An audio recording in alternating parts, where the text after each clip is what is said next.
Hello everyone, this is Adam, and today I would like to show you all my ideal classroom in Ideal High School.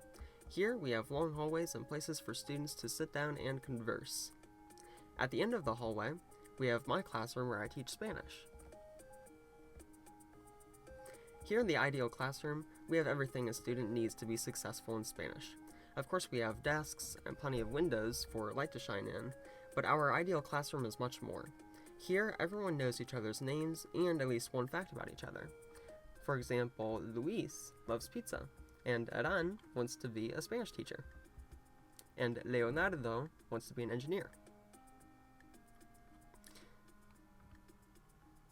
On both of these walls, we have written down some of the best methods for learning Spanish, such as listening to music in Spanish, using an app called Tiny Cards, and playing video games in Spanish. In addition, we listed some of the helpful websites for Spanish students. Most importantly, we have written down our common classroom values: respect and willingness to learn. Behind my desk, we have the 4 characteristics that all effective teachers should possess: perseverance, knowledge, optimism, and observation. I remind my students that I strive to work on each of these characteristics, just as I hope they remember our classroom values.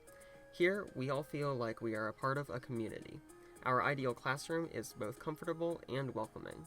We even have a space dedicated to standing and sitting comfortably for whenever we have time to get up from our desks and have simple conversations in Spanish. We can also move our desks out of the way and move these couches whenever we want to watch a movie.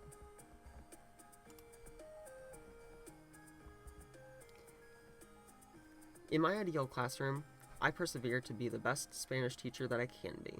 I share my knowledge of Spanish and learning methods with my students.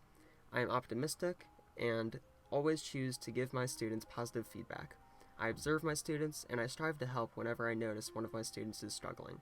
The ideal classroom is not just a place where students want to be, it is the place where they deserve to be.